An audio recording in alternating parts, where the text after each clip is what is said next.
When my son called me into his living room that Sunday afternoon, his fiancée Shannon standing beside him with that tight little smile, I had no idea my world was about to shatter. Alex looked at me with something I'd never seen before. Embarrassment, and said, "Mom, I think it would be better if you didn't come to the wedding. You look more like my grandmother than my mother, and Shannon's family is particular about appearances." The words hit me like a physical blow, stealing the air from my lungs. More like my grandmother. I stood frozen in their tastefully decorated Brookline apartment. The $78 bouquet of peonies I'd brought them suddenly heavy in my trembling hands. The scent turned sickeningly sweet as the room tilted around me. "Alex, that's not funny," I managed, my voice thin and foreign to my ears.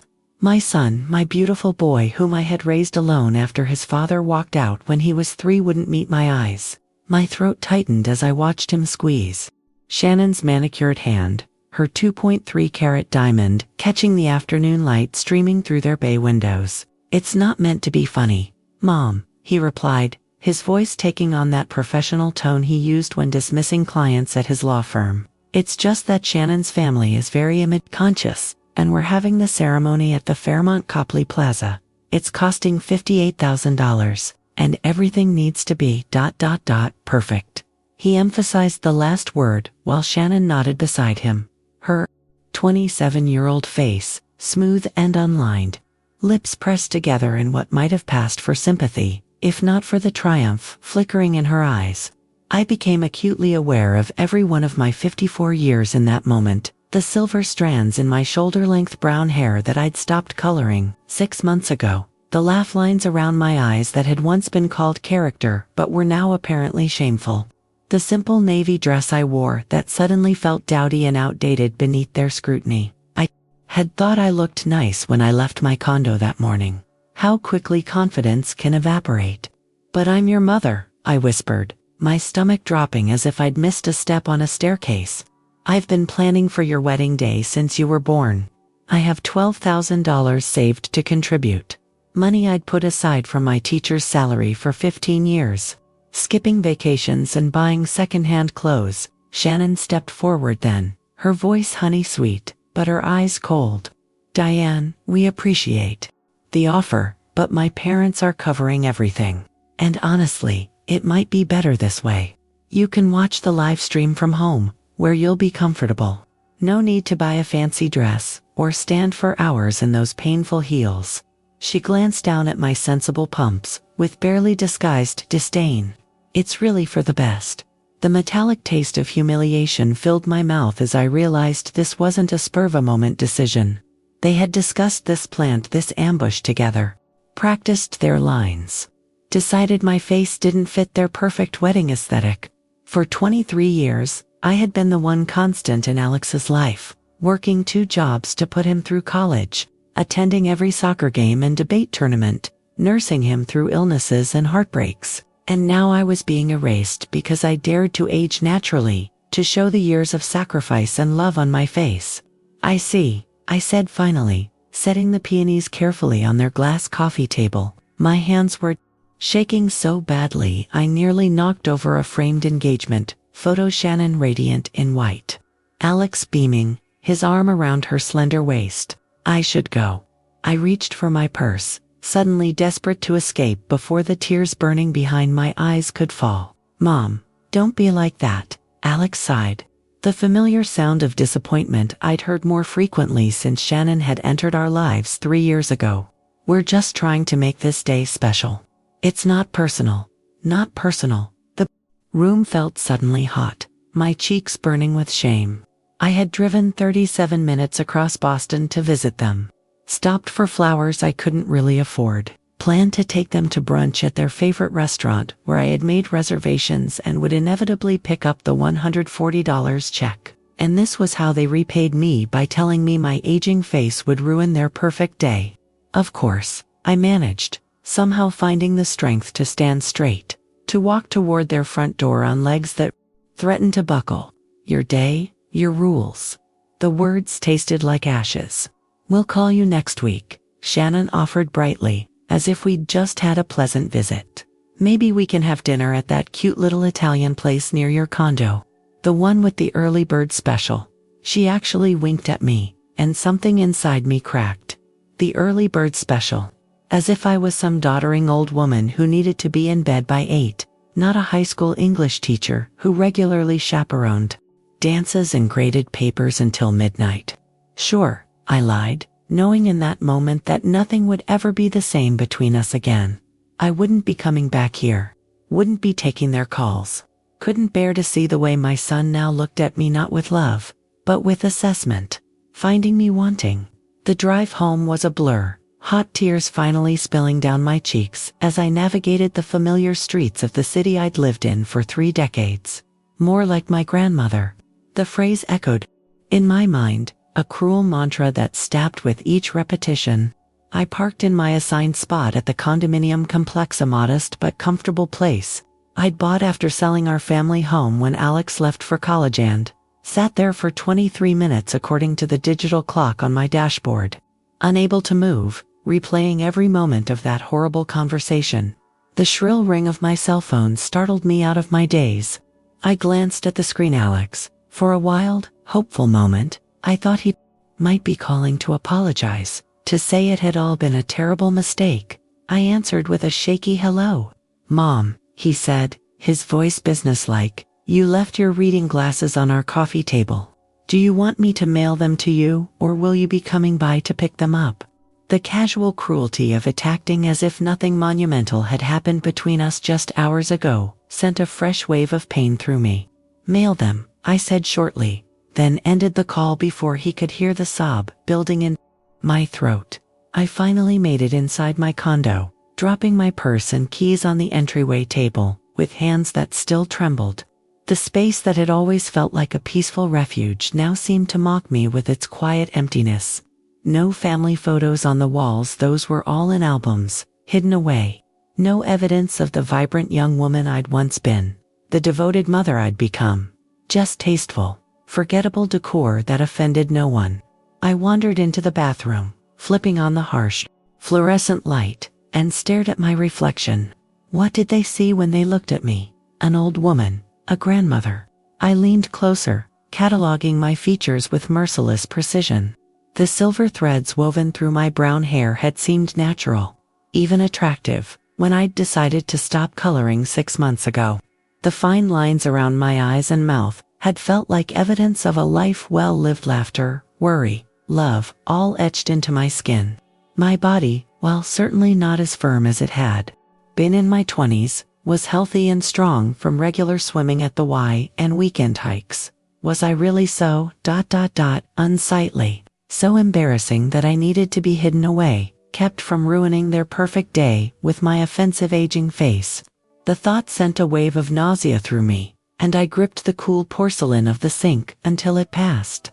That evening, as I sat at my kitchen table staring at a cup of tea that had long gone cold, I took stock of my life with merciless precision.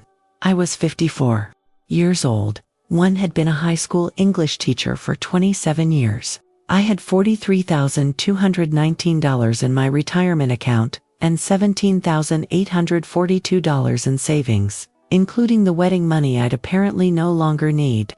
I had been single for 21 years, putting dating aside to focus on raising my son. I had spent approximately $237,000 on Alex's upbringing from preschool to college, according to the detailed records I'd kept over the years. I had attended 187 soccer games, 42 debate tournaments, 12 graduation ceremonies, kindergarten through master's degree, and had driven approximately 14,520 miles to and from various activities throughout his childhood. And now, I was apparently too old and unattractive to attend my only child's wedding. The realization hit me with such force that a sound escaped me, half laugh, half sob.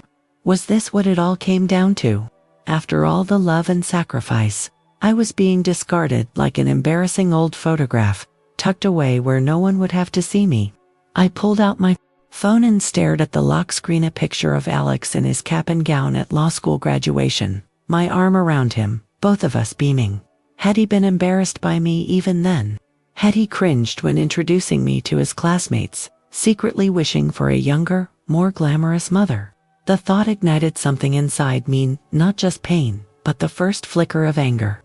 How dare they? How dare they reduce me to nothing but my appearance? I had spent my entire adult life pouring everything into being a good mother, a good teacher, a good person. I had taught generations of students to look beyond superficial judgments, to find the beauty in Shakespeare's language, the truth in Steinbeck's characters. I had raised a son who I thought understood those values, and now this. I picked up my phone and began typing a text to Alex, fingers flying across the screen as hot tears blurred my vision. How could you? After everything I've sacrificed for you. But I stopped myself before sending it. No, I wouldn't give him the satisfaction of knowing how deeply he'd wounded me. I wouldn't beg for inclusion in a celebration where I'd been deemed unworthy. I deleted the unsent message, and instead wrote, "I've received your message loud and clear. Don't worry about the glasses. I can buy new ones." Then I silenced my phone and placed it face down on the table. That night, I barely slept, tossing and turning as waves of hurt, anger, and humiliation washed over me. By morning, my eyes were swollen from crying, new lines of grief etched around my mouth. I called in sick to school for the first time in 3 years, unable to face my students with this raw wound, so fresh. Instead, I sat in my bathrobe at my computer, mindlessly scrolling through social media, torturing myself by looking at Shannon's perfectly curated Instagram page, 609 photos of their perfect life, not a single one featuring me. It was there, amid the artfully arranged brunch photos and professionally shot engagement pictures, that I stumbled across a photo that made my heart stop. It was from 6 months ago. Shannon, with her arm around an elegant older woman with silver-streaked dark hair, styled in an expensive bob, both smiling at the camera at what appeared to be a country club. The caption read, "Sunday Fun Day with the most glamorous mother-in-law to be any girl could ask for. #blessed, #future insurance." The woman was Elizabeth, Alex's father's new wife, the woman who had entered his life when he was already an adult, who had contributed nothing to his upbringing, who had spent the past 7 years playing the role of doting stepmother, while I did the actual work of motherhood. She was invited to the wedding, and I wasn't. The betrayal cut so deep I couldn't breathe. Elizabeth was 52, only 2 years younger than me, but, with her designer clothes, professional hair and makeup, and whatever cosmetic procedures she had undergone, she apparently passed Shannon's appearance test. The woman who had married the man who abandoned us, who had never attended a single school event, or nursed Alex through a single fever, would be sitting in the front row at my son's wedding while I watched on a live stream from my condo, alone. I closed my laptop with a snap and moved to the window, staring out at the spring day unfolding beyond my walls. People walking dogs, jogging, heading to work, living their lives while mine seemed to be crumbling around me. I pressed my forehead against the cool glass, trying to make sense of this new reality where I was someone to be ashamed of, someone to hide away. The phone rang again, my department head at school checking in.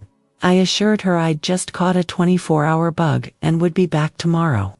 The lie came easily, but the thought of returning to my classroom, of standing in front of my students and pretending everything was normal when my heart was shattered, made me physically ill. How could I teach about dignity and self-respect when my own son had shown me so clearly that I had none in his eyes? 3 days passed in a fog of grief. I didn't answer Alex's texts asking if I was over my dramatics yet. I didn't respond to Shannon's passive-aggressive message about finding you a gorgeous mother-over-the-groom dress to wear at the rehearsal dinner. At least, I existed in a state of emotional numbness, mechanically returning to work, teaching my classes with a professional detachment that concerned my colleagues. The pain was too vast, too all-consuming to process. I felt like I was grieving a death, the death of the relationship I thought I had with my son, the death of my identity as a mother worthy of respect and inclusion. On Thursday, as I was about to leave school, my department head, Marion, stopped by my classroom. At 63, she was one of the few teachers older than me, a formidable woman with a crown of white hair she wore in a neat bun and a no-nonsense attitude that commanded respect from even the most difficult students. Diane? She said, studying me with sharp blue eyes that missed nothing. What's going on with you this week? And don't tell me it's a stomach bug. I've known you for 15 years. I opened my mouth to offer another excuse, but to my horror, tears welled in my eyes instead. Marian quietly closed my classroom door and pulled up a chair beside my desk. Tell me, she said simply. And so I did. The words tumbled out: Alex's cruel announcement, Shannon's condescension, the discovery that Elizabeth would be attending in my place. As I spoke, Marian's expression shifted from concern to indignation to outright fury. That ungrateful little, she cut herself off, taking a deep breath. I'm sorry, Diane. I know he's your son, but what he's done is inexcusable. Maybe I am too old looking, I said quietly, voicing the thought that had been haunting me for days. Maybe I should have kept coloring my hair, gotten Botox, tried harder. Stop that right now, Marian said sharply. You are a beautiful, accomplished woman who has dedicated her life to education and raising a son who clearly doesn't deserve you. This isn't about your appearance, it's about shallow values and a profound lack of respect. And you're not going to sit here and internalize their warped perspective. Her fierce defense brought fresh tears to my eyes. What am I supposed to do, Marian? He's my only child. The wedding is in 3 months. Am I just supposed to ... accept this? Marian considered for a moment, then said, no. You're supposed to realize that you deserve better treatment than this, even from your son. Especially from your son. She leaned forward, her eyes intent on mine. Diane, if a student came to you and said her mother had told her she was too ugly to be seen at a family event, what would you tell her? That's different, I protested. She would be a child, and I'm a human being worthy of basic respect, Marian finished firmly. Age doesn't change that. In fact, it should deepen. You've earned every line on your face, every silver hair. They're marks of wisdom, experience, a life fully lived. Anyone who makes you feel ashamed of that isn't someone whose opinion you should value, even if that someone is your own child. Her words resonated with something deep inside me, a truth I had always believed for others but had somehow failed to apply to myself. So what do I do now? I asked, feeling lost despite her clarity. First, Marian said, standing and gathering her things, you come to dinner at my house tomorrow night. My book club is meeting, and there are 6 other women who would love to meet you. Then, we start rebuilding your sense of self that your son and his fiancée have tried to destroy. And then she smiled, a fierce gleam in her eye. We figure out how you reclaim your dignity in this situation. Because watching a live stream in your living room is definitely not it. On the 4th day, as I was grading papers at my desk during lunch period, my classroom door opened. I looked up to see Maggie Chen, one of my former students who had graduated 5 years ago and now worked as a paralegal at a downtown firm. She'd kept in touch over the years, occasionally dropping by to update me on her life or ask for book recommendations. Ms. Burke, she said hesitantly, stepping into the familiar classroom where posters of Shakespeare and Austen adorned the walls. I hope I'm not interrupting. Maggie, I said, forcing a smile. What a nice surprise. Come in. She sat in one of the student desks, looking suddenly uncomfortable. I don't know if I should be telling you this, but I work at Caldwell and Schmidt now, and that's Alex's firm, I interrupted, my heart accelerating. Maggie nodded, twisting her hands in her lap. Yes, and yesterday I overheard him and his fiancée in the break room. They were laughing about uninviting you to their wedding. Shannon was saying something about how her sorority sisters would be shocked if they saw what Alex's mom looked like, and he was just going along with it. I couldn't believe it was the same Alex you used to talk about so proudly. Her dark eyes filled with indignation. It was so mean, Ms. Burke. So I looked you up, wondering what they could possibly be talking about. And you look exactly the same as when you taught me, just with awesome silver streaks in your hair now. You look distinguished and beautiful. The sincere compliment from this young woman, once my student, now a professional adult, broke through the protective numbness I'd wrapped around myself. Tears spilled down my cheeks before I could stop them. Oh, Ms. Burke, I'm so sorry, Maggie said, distressed. I shouldn't have told you. No, I said firmly, wiping my eyes. Thank you for being honest with me. It's clarifying to know where I stand. And it was, somehow, hearing that they were actually laughing about me, mocking me, crystallized something inside me. This wasn't a misunderstanding. This wasn't something that could be fixed with an apology and a hug. This was cruelty, plain and simple. There's more, Maggie said hesitantly. Shannon's father is Walter Greenfield.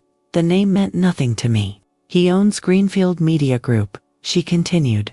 They're the major shareholder in Caldwell and Schmidt's biggest client.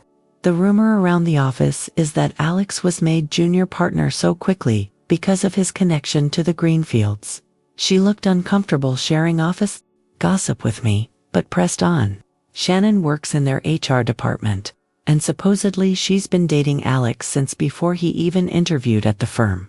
The pieces clicked into place with sickening clarity. My son's meteoric rise at one of Boston's most prestigious law firms. The luxury apartment they couldn't possibly afford on a junior associate's salary. The connection to the Greenfields that he'd been so vague about whenever I'd asked how he'd met Shannon. It hadn't been a chance meeting. At a charity gala, as he'd claimed it had been a calculated career move. And now that he was firmly established in the Greenfield orbit, I was an inconvenient reminder of his less polished past. A liability to be managed and, ultimately, erased. I see, I said quietly, the final pieces of the puzzle clicking into place. Thank you for telling me, Maggie. What will you do? She asked, concern etched on her young face. I considered the question, feeling strangely calm now that I understood the full scope of the situation. I'm not sure yet, but I won't be watching that live stream. That's for certain. After Maggie left, I sat at my desk for a long time, staring at nothing. The hurt was still there, a dull ache in my chest, but it was now accompanied by something else, a clarity of purpose, a determination that had been missing in the fog of grief. I pulled out my phone and did something I'd been avoiding for days. I checked my son's social media accounts. There it was, posted just 3 hours ago, a photo of Alex and Shannon with her parents at some upscale restaurant. The caption reading, "Final wedding planning with the in-laws teaminess, 89 days until I marry this amazing woman." Walter Greenfield was a distinguished-looking man in his early 60s, silver-haired and impeccably dressed in what I recognized as a bespoke suit. His wife, Caroline, was at least 15 years his junior, her blonde hair perfectly coiffed, her face smooth and unlined, despite being in her late 40s at minimum. They looked exactly like the type of people who would find my natural aging offensive, who would encourage their daughter to exclude a mother who didn't fit their polished aesthetic. I closed the app and pulled up my contacts instead, finding Marian's number. "About that book club tomorrow," I texted. "What time should I be there?" That evening, as I sat in my kitchen with a glass of wine, I stared at my reflection in the darkened window. The face that looked back at me was tired, sad, but it was mine, earned through years of life, love, and yes, sacrifice. Why should I be ashamed of it? When had I internalized the message that a woman's worth diminished with each passing year, each earned wrinkle, each silver hair? I had spent decades teaching young people to think critically about societal messages, to question unfair standards, to recognize their intrinsic value beyond superficial judgments, and yet, I had somehow accepted this cruel dismissal from my own son, as if it were deserved. Something shifted inside me then, a quiet but seismic realignment.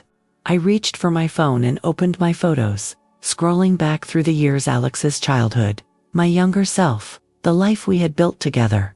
I found what I was looking for, a picture from his law school graduation, a moment of pure pride and joy. I sent it to him with a simple message. "I have given you everything I have for 23 years. I have loved you unconditionally. I didn't stop being your mother when I stopped looking young enough to satisfy your fiancé's family.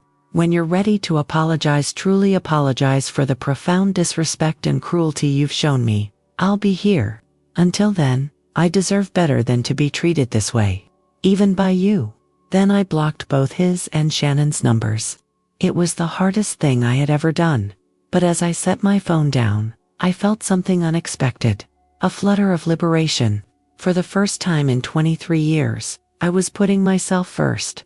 My dignity, my self-respect, my worth beyond my role as Alex's mother. My phone pinged with an email notification. Alex, circumventing the blocked number. The subject line read, "Mom, stop being dramatic." I deleted it without reading further. Then I took a deep breath and did something even more radical. I changed my email settings to automatically archive anything from his address. I wasn't cutting him off permanently. The door remained open for a genuine apology, but I was refusing to subject myself to further dismissals or manipulations. The next evening, I arrived at Marian's Cambridge townhouse, precisely at 6:30 p.m., clutching a bottle of Cabernet Sauvignon and feeling unaccountably nervous. It had been years since I'd made a new friend, let alone walked into a room full of strangers. As Alex had grown older and needed me less, I had allowed my social circle to shrink until it consisted primarily of work colleagues and a few parents from his school days with whom I'd maintained loose connections. The realization was sobering: how much of myself I had gradually surrendered, how small I had allowed my world to become. Marian greeted me warmly, taking the wine and ushering me into a comfortable living room where 5 other women were already gathered, glasses in hand, engaged in animated conversation. They turned as we entered, and I braced myself for the assessing looks I'd become hypersensitive to since Alex's cruel words. "Everyone, this is Diane Burke, the colleague I was telling you about," Marian announced. "Diane, meet the literary ladies, Patricia, Alina, Judith, Catherine, and Renee." To my surprise, there were no evaluating glances, no subtle once-overs, just warm smiles and genuine welcomes as they made room for me in their circle. Patricia, a striking woman with a crown of white curls, who I would later learn was a 62-year-old pediatrician, patted the seat beside her. "Marian says, you teach Austen to reluctant teenagers. That alone qualifies you for sainthood in my book." The laughter that followed broke the ice, and I found myself relaxing for the first time in days. These women, ranging in age from 38 to 67, spoke about books and politics and their lives with an engagement and passion that was infectious. When the conversation turned to the novel they'd been discussing, a contemporary fiction about a woman reinventing herself in her 50s, I found myself offering insights almost despite myself, drawn into the lively debate about the protagonist's choices and challenges. "It's so refreshing to hear a new perspective," said Alina, a 48-year-old marketing director with sharp eyes and a quicker wit. "We've been having the same arguments for years now. Judith always defends the husband. Catherine thinks everyone should just get therapy, and I'm ready to burn it all down and start over." More laughter, and I felt myself smiling genuinely for the first time since that terrible Sunday. As the evening progressed and the wine flowed, the conversation inevitably turned more personal. When asked about myself, I hesitated, uncertain how much to reveal about the raw wound of Alex's rejection. "You don't have to share if you don't want to," Judith said gently, noting my discomfort. "We've all got our stories, our battles. No pressure." Perhaps it was her kindness, or the wine, or simply the desperate need to unburden myself to someone who might understand. Whatever the reason, I found myself telling them haltingly at first, then with increasing fluency about Alex's wedding exclusion, Shannon's condescension, the discovery about Elizabeth's invitation, and Maggie's revelations about the Greenfields. I expected pity, perhaps, or awkward sympathy. What I received instead was righteous indignation on my behalf, and, more surprisingly, recognition. My daughter-in-law asked if I would mind not coming to their baby shower, because they wanted a young, cool vibe, said Patricia, refilling her wine glass with an indignant flourish. I told her I'd be there with bells on and she could deal with it, or explain to my son why his mother wasn't welcome. My boss suggested I might want to consider Botox if I wanted to advance to the executive level, added Alina. Apparently my frown lines were intimidating clients. I asked him if he'd made the same suggestion to any of the men on our team. He changed the subject real quick. One by one, they shared similar stories of being overlooked, dismissed, made invisible as they aged. But unlike me, they had pushed back. refused to internalize the message that they were somehow less valuable, less worthy of respect and inclusion because they dared to show their age. Their resilience inspired me. Their refusal to be diminished gave me strength. "So what are you going to do?" Judith asked me directly as we refilled our wine glasses. "Because you can't just let this stand." "I don't know," I admitted. "Part of me wants to show up at the wedding anyway. Make a scene." Patricia shook her head. "That just makes you look desperate, honey, and gives them ammunition to paint you as the crazy old mom who can't let go." "What you need," said Alina thoughtfully, "is documentation, evidence. Build your case like you're going to court, because in a way, you are the court of family opinion. Social judgment. These people are rewriting the narrative to make you the problem. Don't let them." Catherine, who I'd learned was a family therapist, nodded in agreement. "Elena's right.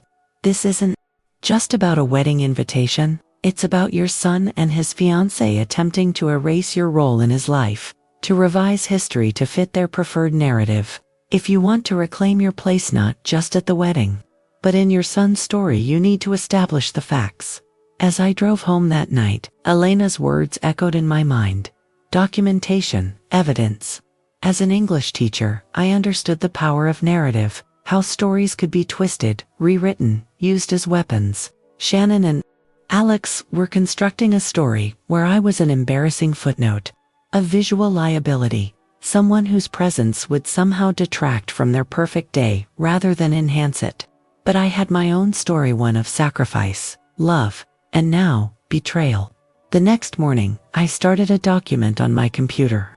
At the top, I typed Alex Burke, a chronology of care, and then I began to list, with meticulous detail, every significant thing I had done for my son throughout his life. Every sacrifice, every celebration, every moment, large and small, that demonstrated my unconditional love and support. The college fund I'd started when he was born, contributing $50 from each paycheck, even when money was tight. The 37 parent-teacher conferences I'd attended. The 14 Halloween costumes I'd sewn by hand.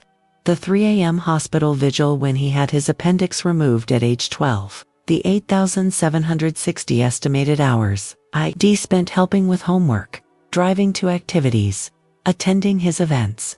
The document quickly grew to 5 pages, then 10, then 20, as I dug through old photo albums, calendars, financial records, reconstructing the arc of our relationship with factual precision.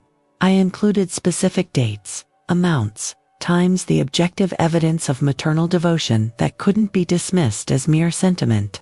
I noted the $237,628.47 in direct financial support I'd provided over 23 years, from prenatal care to the last tuition check for law school. I calculated the approximate 42,340 hours of direct childcare, educational support, and emotional labor I had invested in raising him.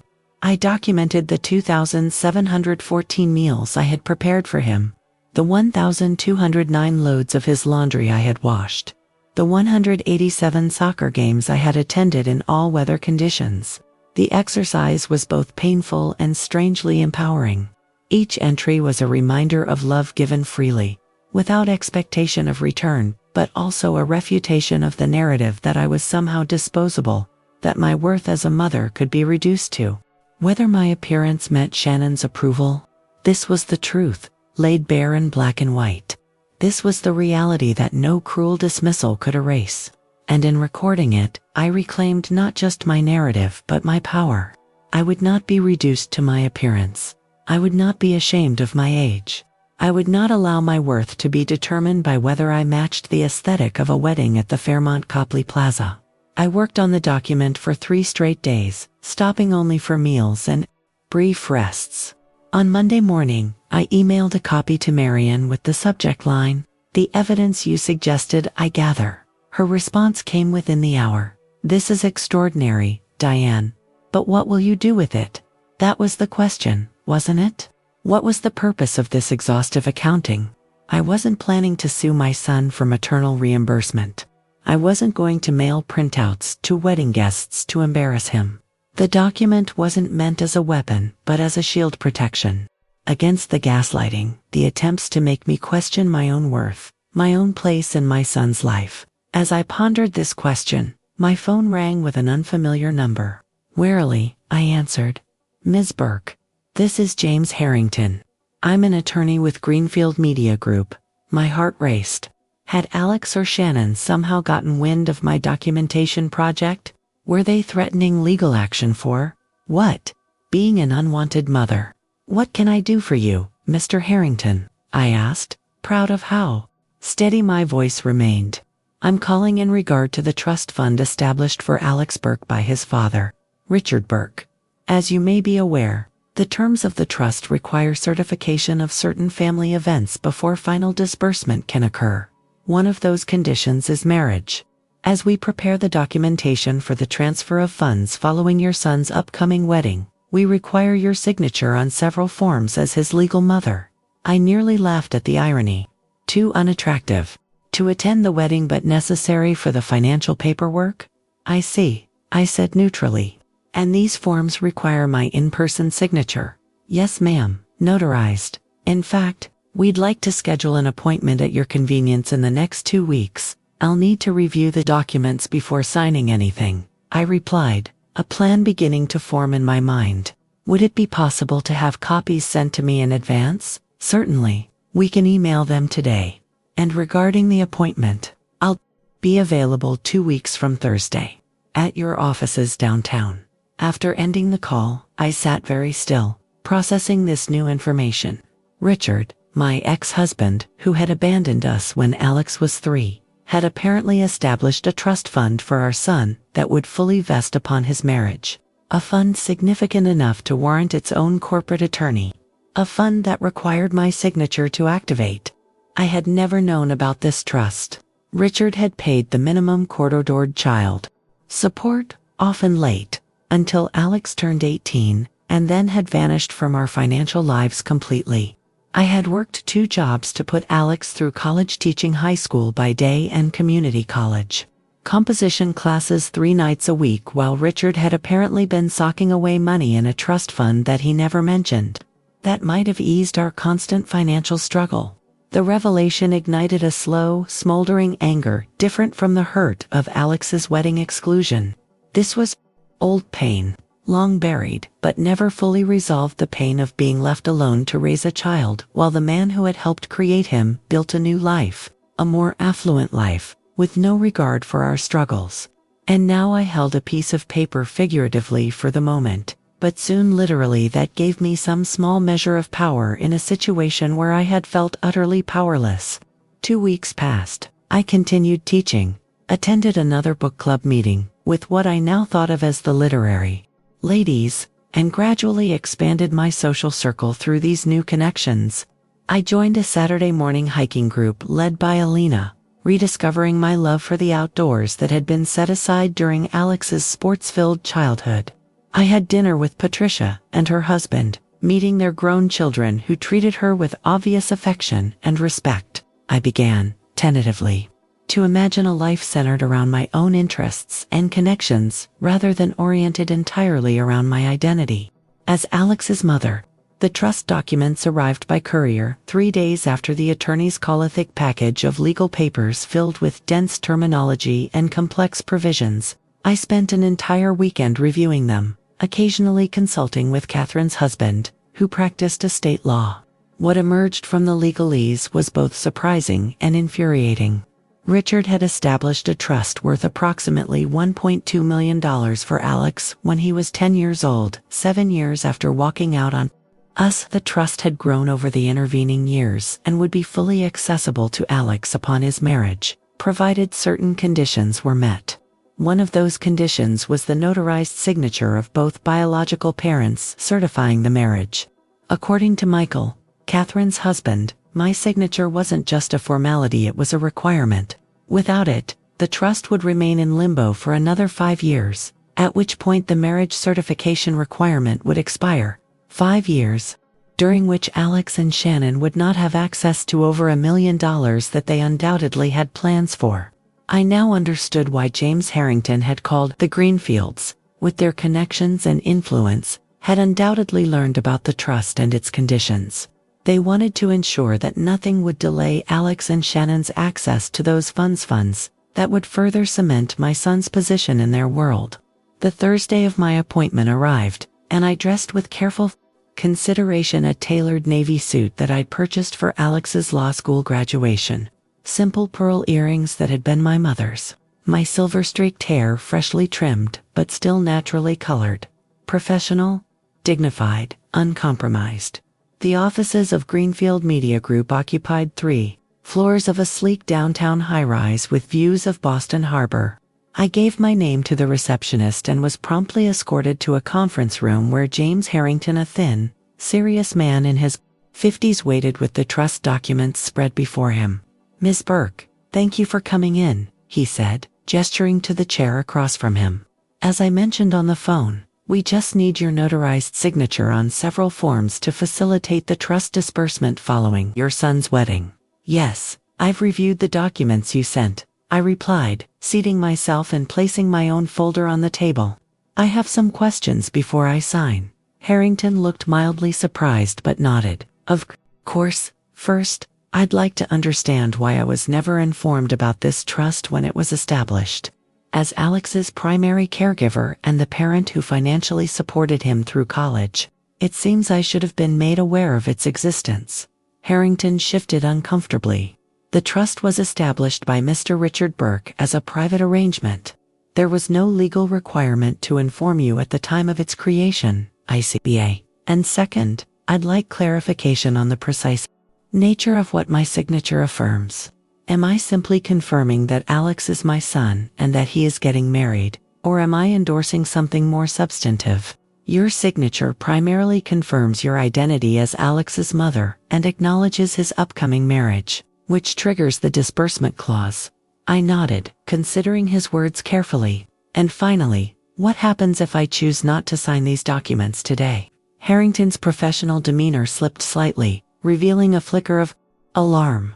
"As I'm sure you read in the materials, without your signature, the trust remains in its current state until the marriage certification requirement expires in 5 years. Mr. and Mrs. Burke's son and his new wife would not have access to the funds until that time." "Thank you for that clarification," I said, opening my own folder and removing a single sheet of paper.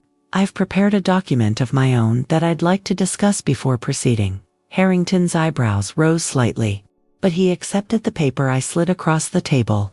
As he read, his expression shifted from professional neutrality to increasing discomfort. "Ms. Burke," he said finally, setting the paper down, "this appears to be some kind of condition for your signature." "That's correct. As you've confirmed, my signature is required for my son to access his trust fund immediately upon his marriage. I am willing to provide that signature, but I have a simple condition. I want to be included in my son's wedding ceremony as his mother. Not hidden away, not watching on a live stream, but present and acknowledged." Harrington cleared his throat. "While I sympathize with your desire to attend your son's wedding, this is a legal proceeding regarding a financial trust. I'm not in a position to negotiate personal family matters." "I understand that," I replied calmly, "and I'm not asking you to negotiate on my behalf. I'm simply informing you of my decision. I will sign these documents after I have attended my son's wedding. Not before, Ms. Burke. This is highly irregular," Harrington protested. "The purpose of today's meeting was to complete the necessary paperwork in preparation for the disbursement, and the purpose of a mother is to love and support her child through all of life's milestones," I countered, "including his wedding day. Since my son and his fiancée have explicitly uninvited me from that event, because I apparently look too old to be included in their perfect day, I find myself in the unusual position of using what leverage I have to assert my rightful place in his life." Harrington looked genuinely perplexed. "They uninvited you? Because of how you look?" I met his gaze steadily. "My son informed me 3 weeks ago that I look more like his grandmother than his mother, and that his fiancé's family is particular about appearances. He suggested I watch the ceremony via live stream, rather than embarrass them with my presence." Harrington had the grace to look uncomfortable. I wasn't aware of those circumstances. Few people are, I said. It's not the sort of thing one advertises being rejected by one's child for the crime of aging naturally. I gathered my papers and stood. Please inform whoever needs to know that I am fully prepared to sign these documents the day after my son's wedding, provided I am included in the ceremony in a manner befitting his mother. If that's unacceptable, we can revisit the matter in 5 years. As I turned to leave, Harrington called after me. Ms. Burke, wait, perhaps there's been a misunderstanding. I'm sure if Alex knew about the trust requirements, if Alex knew that his access to over $1 million depended on treating his mother with basic human dignity, I finished for him. What a sad commentary that would be on our relationship. I paused at the door. I don't want to be included because of financial coercion, Mr. Harrington. I want to be included because I'm his mother and I deserve to be there. But since he and Shannon have made their feelings clear, I'll use the only leverage I happen to have. I suggest you explain the situation to whoever signs your paycheck. I left the building, feeling lighter than I had in weeks, a strange sense of power thrumming through me. I had not raised my voice. I had not made threats or demands. I had simply stated a fact. My signature would come after my inclusion in the wedding, not before. The ball was now in their court. I expected to hear from Alex or Shannon within hours of my meeting with Harrington. Instead, 2 days passed in silence. On the 3rd day, as I was grading essays at my kitchen table, there was a knock at my door.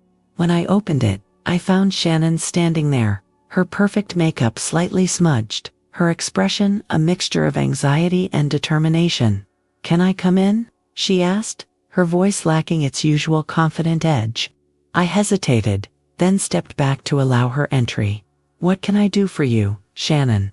She perched awkwardly on the edge of my sofa, looking out of place in her designer clothes against my comfortable, modest furnishings. "It's about the wedding," she said, getting straight to the point. "My father. He's insisting that you be included." I raised an eyebrow, saying nothing, forcing her to continue. "Apparently, one of his business associates is married to someone named Judith Levinson. Your friend, I guess. They were at some charity thing last weekend, and Mrs. Townsend mentioned to my father how shocked she was to hear that Alex had excluded his mother from his wedding." Shannon shifted uncomfortably. "Dad hit the roof. He said it reflects poorly on our family, that people are talking. He's insisting that we fix this situation immediately." The calculated coldness of her explanation stunned me. Not "we were wrong," or "we miss you," or "we're sorry for hurting you." No, it was about appearances, the very thing that had gotten me excluded in the first place. The irony would have been laughable if it weren't so painful. "I see," I said, my voice steady. "So now I'm invited because excluding me looks bad for the Greenfields? Not because it's wrong to uninvite your fiancé's mother, who raised him single-handedly." Shannon had the grace to flush slightly. "Look, Diane, I know you're upset. Upset doesn't begin to cover it," I interrupted. "You and my son have treated me with incredible cruelty. You reduced my value to my appearance.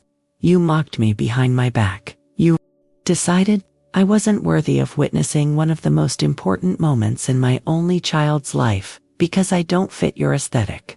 And now you're here not because you recognize how deeply hurtful that was, but because it might embarrass your father at the country club.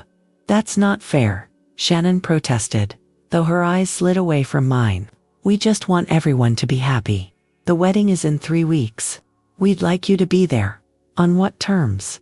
I asked. "Will I need approval for my dress, my hairstyle, my makeup? Should I stay in the back, out of the photographs? Will you be checking my appearance at the door to make sure I'm acceptable?" "Don't be ridiculous," Shannon snapped, her polite facade cracking. "We're trying to include you. I thought you'd be grateful." "Grateful," I repeated, the word tasting bitter, "for being allowed to attend my own son's wedding, after being told I looked too old to be seen there. For being included only because your father is worried about gossip? No, Shannon. Grateful isn't what I'm feeling right now." "Fine," she said, standing abruptly. "I tried. I'll tell Alex and my father that I reached out and you refused. That's on you. As she headed for the door, I called after her. Shannon. She turned, her hand on the doorknob. Tell your father that if he wants to discuss his son-in-law's treatment of his mother, he can call me directly. I'm in the phone book. And tell Alex ... Tell him I'm still waiting for that apology. After she left, I sat in stunned silence, processing what had just happened. The Greenfields were worried about their social standing. Appearances still mattered, just not mine. The hypocrisy was staggering, and Alex, my son, hadn't even come himself to try to make amends. He'd sent Shannon, like a corporate representative handling an unpleasant situation. I reached for my phone and called Judith, who had apparently inadvertently set these events in motion. You'll never believe who just left my condo, I said when she answered. Oh no, Judith said after I recounted the visit. I had no idea Timothy would mention it to Walter Greenfield. We were just chatting at the benefit, and he asked about the book club, and I mentioned our newest member and her situation. I'm so sorry, Diane. Don't be, I said sincerely. It's actually clarifying. Now I know exactly where I stand. As a potential embarrassment to the Greenfield social standing, nothing more. So what will you do? Will you go to the wedding? I considered the question carefully. Not on these terms. Not as a concession to preserve their public image. If Alex wants me there, he can tell me so himself. And he can acknowledge the hurt he's caused. I paused, then added, and there's the trust fund situation too. The what now? Judith exclaimed, and I filled her in on the revelation about Richard's trust and my meeting with Harrington. Diane Burke, she said when I finished, admiration in her voice. You are my new hero. That was a power move worthy of Alina. It wasn't calculated, I admitted. It just ... happened. When I realized I had this one piece of leverage, I couldn't not use it. Good for you, Judith said firmly. And now that Shannon's visit has confirmed they're feeling the pressure, just hold your ground. The ball's in Alex's court now. The next day, I received a call from a number I didn't recognize. When I answered, a deep, authoritative voice said, Ms. Burke, this is Walter Greenfield. I believe we need to talk about this wedding situation. I almost laughed at his businesslike tone, as if my exclusion from my son's wedding was some minor logistical issue to be resolved. Mr. Greenfield, I replied evenly. Yes, I suppose we do. Shannon tells me you're being difficult about accepting the invitation, he said, an edge of impatience in his voice. I understand there was some miscommunication earlier, but surely we can put that behind us for Alex's sake. Miscommunication, I repeated. Is that what you call it when your daughter and my son told me I looked too old to attend their wedding? When they suggested I watch the live stream from home rather than embarrass them with my presence? When they laughed about it with colleagues at Alex's law firm? There was a pause on the line. I wasn't aware of the specifics, Walter finally said, his tone slightly less confident. But regardless, this is an important day for our families to come together. Your absence would be noticed, yes, I imagine it would be, I agreed. Just as your daughter noticed my age and decided it was a problem. Just as my son noticed that pleasing his future in-laws was more important than respecting the woman who raised him. Ms. Burke, Walter said, clearly unused to being challenged, what exactly is it that you want? An apology. Fine, consider it given. A specific role in the ceremony. That can be arranged. A new dress. Just tell me your size and preferred color. His attempt to solve the problem with money to literally buy my compliance clarified something for me. This was who Alex had chosen to align himself with. This was the value system he now subscribed to. Appearance over substance. Status over loyalty. Convenience over love. What I want, Mr. Greenfield, I said quietly, is for my son to understand the depth of the hurt he's caused. What I want is genuine remorse, not a performative invitation extended because you're worried about what your golf buddies might think. What I want cannot be purchased, or arranged, or scheduled. I see, he said coldly. Well, the invitation stands. I'll have Shannon send the details. Whether you choose to be reasonable and attend is, of course, up to you. He hung up without waiting for my response. clearly unaccustomed to not getting his way. I set my phone down slowly, a curious sense of calm settling over me. Walter Greenfield, with all his wealth and influence, couldn't simply write a check to solve this problem. He couldn't mandate my cooperation or buy my silence. In his world of transactional relationships and managed appearances, my refusal to play by his rules was an anomaly he didn't know how to handle. And in that realization, I found unexpected strength. I was done being manipulated, dismissed, or managed. I was done apologizing for taking up space, for daring to age naturally, for being a living reminder of Alex's less polished beginnings. I had spent 23 years putting my son first, and where had it gotten me excluded from his wedding because I didn't look the part of the mother he now wished he had? No more. That evening, I called Judith and filled her in on the developments. So now I have to decide whether to go to this wedding where I'm clearly not wanted, or stick to my principles and miss my only child getting married, I concluded. Those aren't your only options, Judith said thoughtfully. What if you went, but on your own terms? What do you mean? I mean, what if you showed up, looking absolutely fabulous not by their standards, but by your own? What if you walked in there with your head held high, radiating confidence and self-respect? What if you refused to be invisible or apologetic about your age or appearance, but instead owned every year, every line, every silver hair as badges of honor? Her suggestion resonated with something that had been forming in my mind since that first cruel exclusion. Why should I accept the narrative that aging made me less valuable, less beautiful, less worthy of being seen? Who decided that women past 50 should fade into the background, make themselves small, apologize for taking up space? Not me. Not anymore. You know what? I said, a spark of determination igniting. That's exactly what I'm going to do. The next 3 weeks became a period of intentional transformation, not to conform to Shannon's standards of beauty, but to reconnect with my own sense of style, confidence, and worth that had gotten lost somewhere in the years of prioritizing everyone else's needs over my own. I scheduled an appointment with a stylist that Patricia recommended, not to look younger, but to look and feel my best at the age I was. I bought a dress in a bold emerald green that brought out my eyes and complemented the silver in my hair rather than tried to hide it.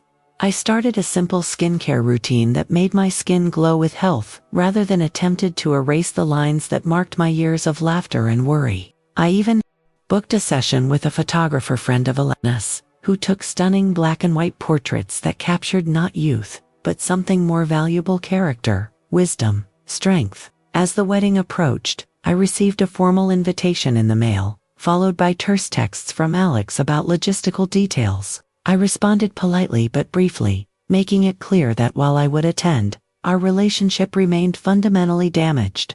I'll be there, I wrote.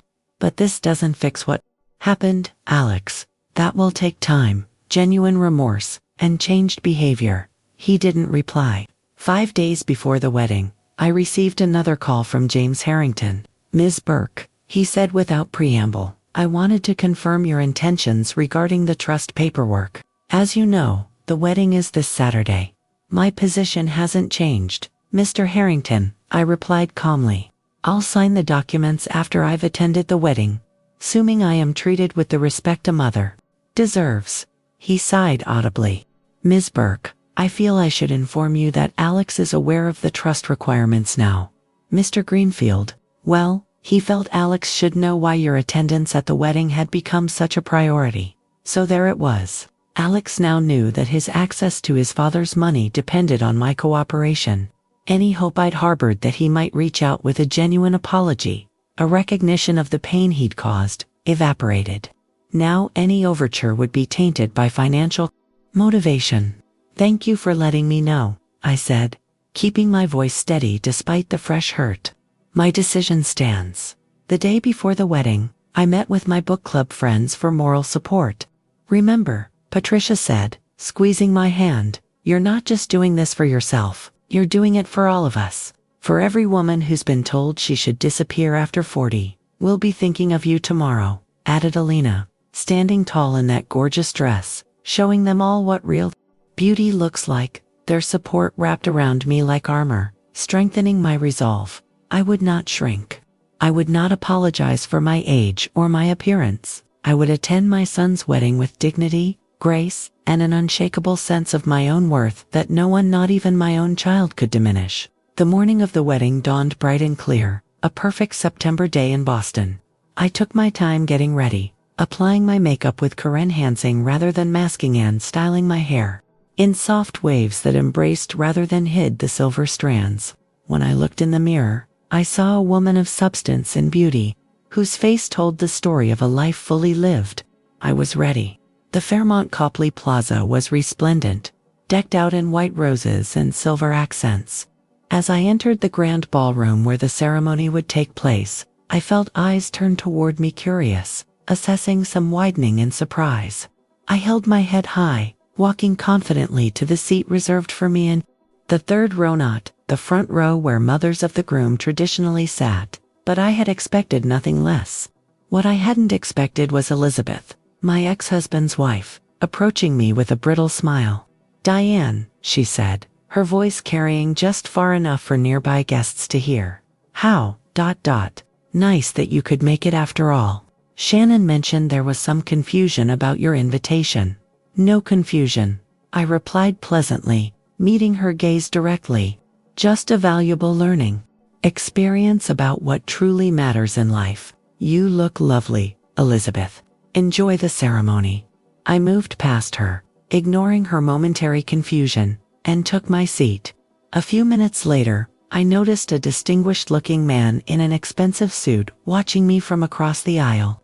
Walter Greenfield, I presumed, assessing whether I would be an embarrassment to his family's carefully orchestrated event.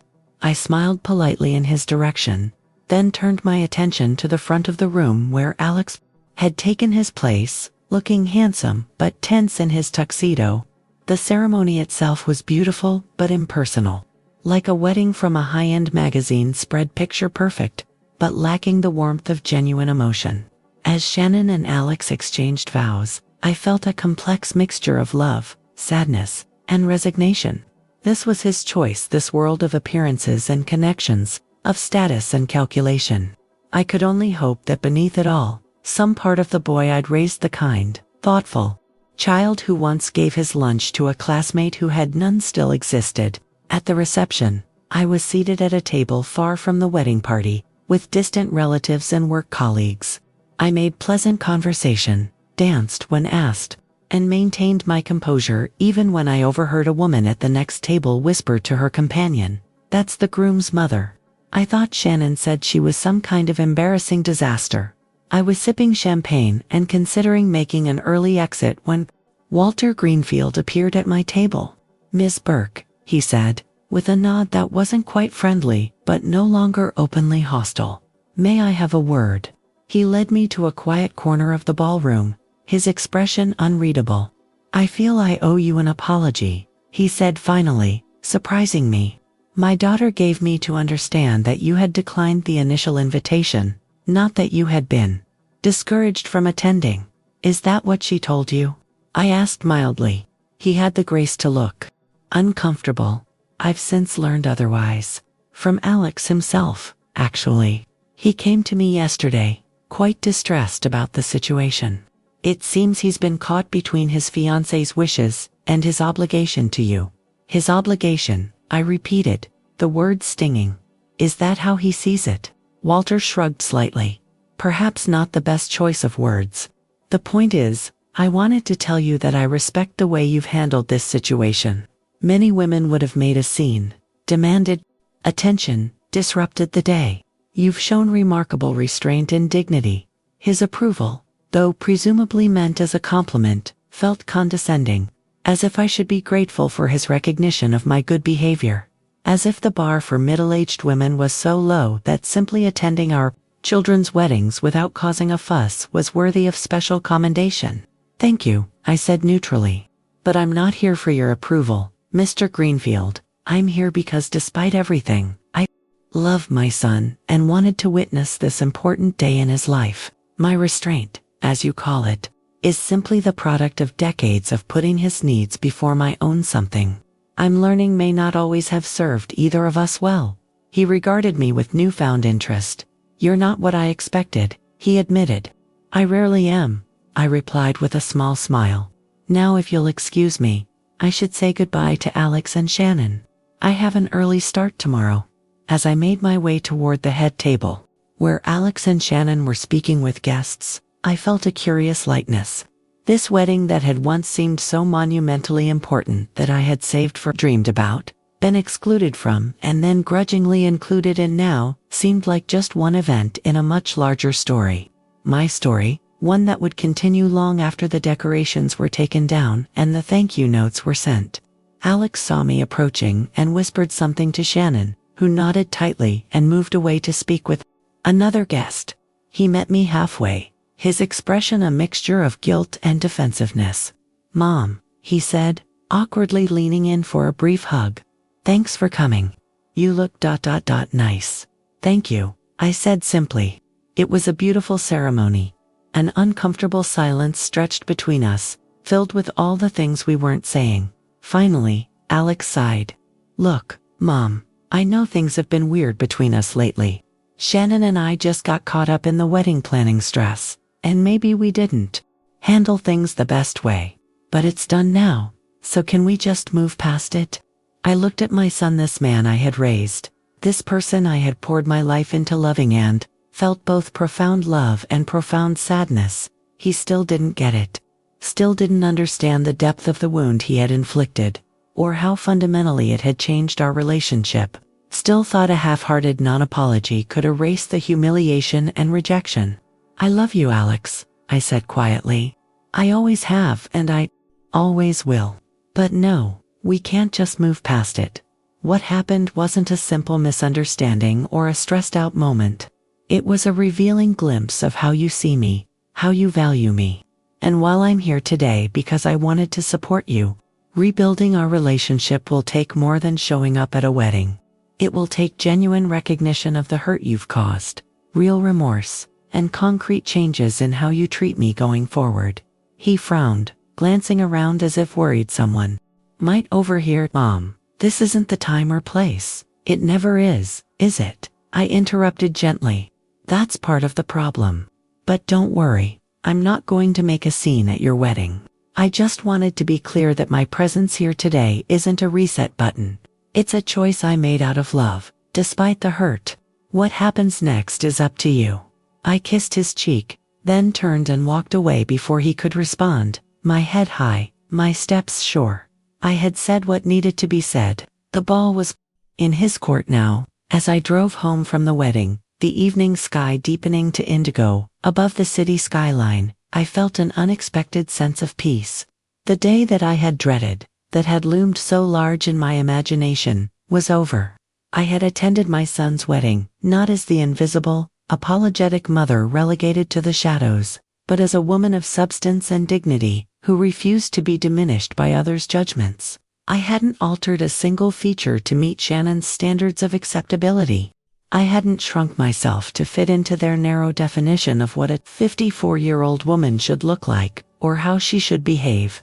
I had simply been myself, fully, unapologetically, authentically myself, and in doing so, I had reclaimed something precious that I hadn't even realized I'd lost, my sense of intrinsic worth beyond my roles as mother, teacher, caregiver, my right to take up space in the world without apology or explanation, my freedom to define beauty, value, and purpose on my own terms, rather than accepting the limiting narratives imposed by a youth-obsessed culture or status-conscious in-laws.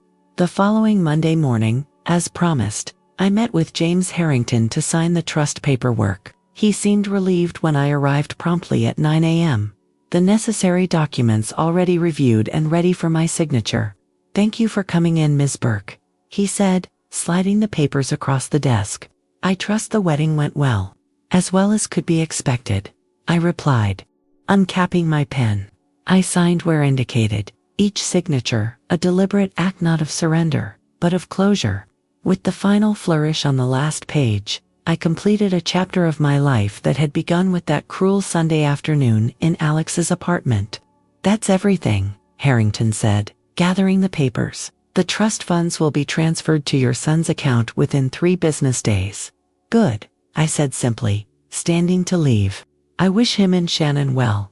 As I turned to go, Harrington cleared his throat. Ms. Burke, if you don't mind my saying so, you've handled this situation with remarkable grace. Not many people would have. I smiled slightly. Mr. Harrington, at my age, you learn what battles are worth fighting and how to fight them. This was never about the money for me. It was about being seen and valued for who I am, not judged for how I look. The following Tuesday, I returned to school with a new energy that my students immediately noticed. Ms. Burke, you seem different, observed Zoe, a perceptive senior in my AP literature class. Like glowing or something. I smiled, thinking of all that had transpired in the past month, the painful rejection, the rallying support of new friends, the gradual reclamation of self-worth, the boundary setting at the wedding. Let's just say I've had some life lessons recently, I told her. About standing up for yourself even when it's hard. About not letting other people define your value. Is that why we're reading? Their eyes were watching God Next, asked Marcus from the back row, holding up the Zora Neale Hurston novel I'd added to our syllabus in place of the usual Hemingway selection. Exactly, I confirmed. It's time we explore some different perspectives on finding your voice and your worth. The curriculum change was small, but significant one, of many subtle shifts I was making in my life, redirecting my energy toward what truly mattered to me rather than what I thought was expected. That evening, my doorbell rang unexpectedly. When I opened it, I found Alex standing there, looking uncertain and holding a small gift bag. "Can I come in?" he asked, echoing Shannon's words from weeks earlier, but with a very different tone, humbler, more tentative. I stepped aside to let him enter, curious but guarded. He sat on the sofa, the gift bag forgotten in his hands as he struggled to find words. "I've been thinking about what you said," he finally began. "At the wedding, about how my presence there wasn't a reset button. And you're right." He looked up at me, his expression more vulnerable than I'd seen in years. "I treated you terribly, Mom. I let Shannon and her family's obsession with image influence me to the point where I hurt the one person who's always been there for me. There's no excuse for it." I sat across from him, saying nothing, giving him space to continue.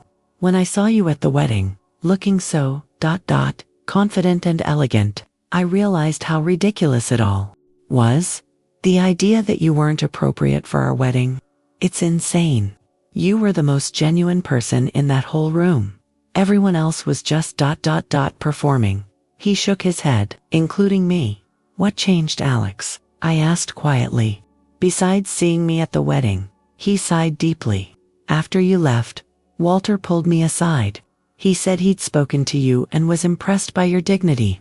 Said I should be proud to have a mother with such strength of character." He gave a short, bitter laugh. "Imagine that, Shannon's father defending you after I'd failed to do so for months. It made me feel about 2 inches tall. And Shannon," I couldn't help asking, "how does she feel about this visit?" "She doesn't know I'm here," he admitted. "We had a pretty big fight after the wedding about the whole situation.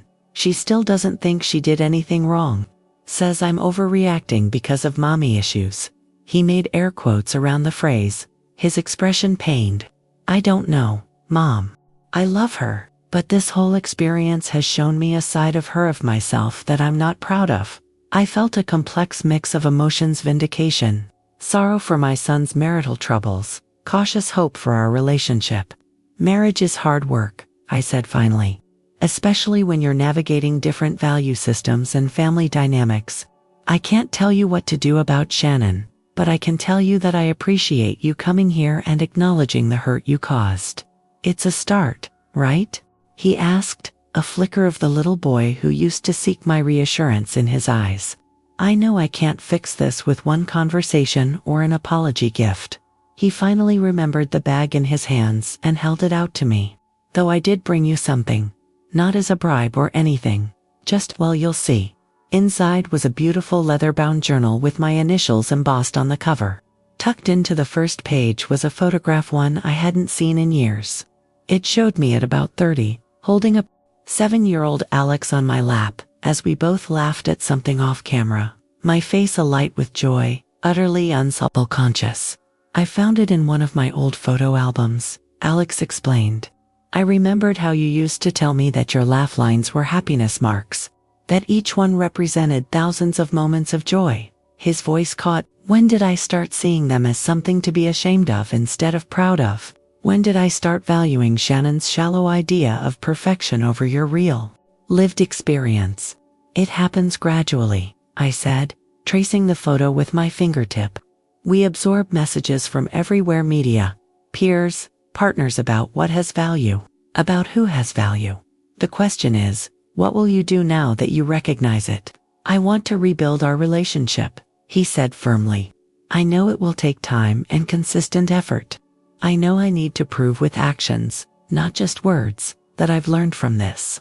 And I need to do some serious thinking about my marriage and my career and whether I'm becoming someone I actually respect. He looked at me directly, his expression serious. But I want to try. Will you give me that chance? I considered his request, weighing the genuine remorse in his eyes against the deep hurt of the past months. Yes, I said finally. But with conditions. I need you to understand that I'm not the same person I was before all this happened. I'm not going to put my life on hold for you anymore, or shape myself to meet anyone else's expectations. I have my own friends, my own interests, my own sense of purpose now that goes beyond being your mother. If we rebuild our relationship, it will be as two adults who respect each other, not as a mother who exists solely to support her child. He nodded slowly. That seems fair. More than fair, actually. He hesitated, then added, would it be okay if I called you sometime this week? Maybe we could have lunch. Just to talk. I'd like that, I said honestly. After he left, I sat with the photo and the journal for a long time, reflecting on the unexpected turns my life had taken. The cruel exclusion that had initially devastated me had ultimately led to a profound reclamation of my identity and worth. The painful rejection had forced me to examine and ultimately reject the limiting narratives about aging, beauty, and a woman's value that I had unconsciously internalized over decades. The betrayal had pushed me to seek out new connections, new interests, new ways of defining myself beyond my role as Alex's mother. In the months that followed, my life expanded in ways I hadn't anticipated.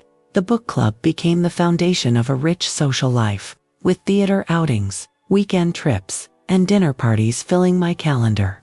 I began writing again, something I hadn't done since college, starting with personal essays about aging, identity, and self-worth that I shared with my new friends, and eventually submitting one to a literary magazine where, to my surprise, it was accepted for publication. My relationship with Alex remained a work in progress. Tentative lunches every few weeks. Careful conversations that gradually became more open, more honest. Shannon remained a challenge, still cool and distant, but I no longer took her rejection personally. I understood now that her issues with my appearance reflected her own fears about aging in a world that valued women primarily for their youth and beauty. Perhaps someday she would realize, as I had, that there was freedom in rejecting those limiting standards. 6 months after the wedding, I received an unexpected email from Walter Greenfield. Ms. Burke, it read, I'm reaching out because Greenfield Media Group is launching a new imprint focused on literature for women over 40. Given your background in education and your unique perspective on societal attitudes toward aging, I wondered if you might be interested in consulting on some of our initial selections. If so, please contact my assistant to arrange a meeting.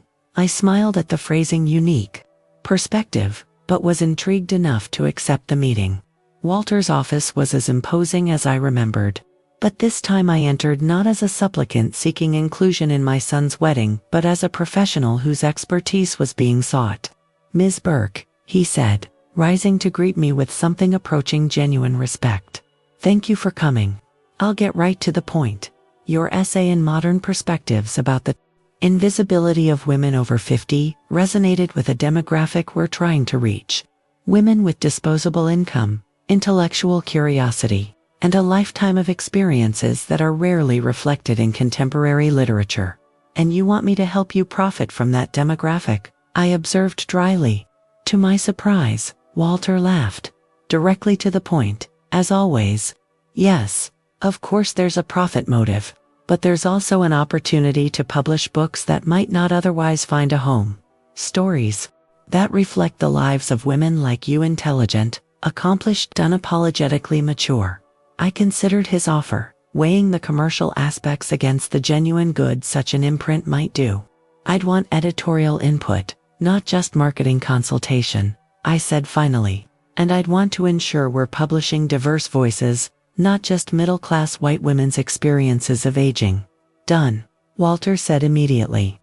We can draft a formal consulting agreement that reflects those terms. Part-time, of course, so it wouldn't interfere with your teaching. And so, at 55, I added editorial consultant to my resume, bringing my decades of literary knowledge and my newfound perspective on aging to a project that might actually help other women navigate the challenges I had faced. The irony wasn't lost on me that the same man who had once tacitly supported my exclusion from my son's wedding was now seeking my expertise, precisely because of my age and experience. Life continued to unfold in unexpected ways. Alex and Shannon separated 8 months after the wedding. A development that saddened me but didn't surprise me. The values that had drawn them together, ambition, status, appearance, hadn't provided a strong enough foundation for the challenges of marriage. My son moved into a smaller apartment in Cambridge, began therapy, and slowly, painfully, recalibrated his priorities. Our relationship continued to heal, one honest conversation at a time. My circle of friends expanded. My professional life flourished, and I even, eventually, began dating, not with the desperate hope of finding someone to validate my worth, but with the confident knowledge that I was whole and complete on my own, open to connection but not defined by its presence or absence. On my 56th birthday, a year and a half after that devastating Sunday afternoon when my son had told me I looked too old to attend his wedding, I celebrated with a dinner party at my condo. Around my table sat the women of the book club who had become my closest friends, several colleagues from school, 2 of my former students, including Maggie, my son Alex, and, somewhat surprisingly, Walter Greenfield, who had become something of a friend and ally in the publishing venture that was now my second career. As I looked around at these people who had supported me, challenged me, and witnessed my transformation from devastated mother to confident, multifaceted woman, I felt a profound sense of gratitude for the pain I had endured, but for the strength and clarity it had ultimately brought me. The journey had been difficult, but the destination was a place of authenticity and self-respect that I might never have reached without being pushed to my breaking point. I raised my glass, meeting each pair of eyes around the table. To new beginnings at any age, I said, and to the beauty of becoming exactly who you're meant to, beer wrinkles, wisdom, and all. As glasses clinked and smiles were exchanged, I caught Alex watching me with a mixture of pride and regret that suggested he was finally beginning to understand. His glass raised a fraction higher than the others as he added softly, to my mom, who taught me what real beauty looks like. In that moment, surrounded by the life I had built from the ashes of rejection, I felt more beautiful than I had in years.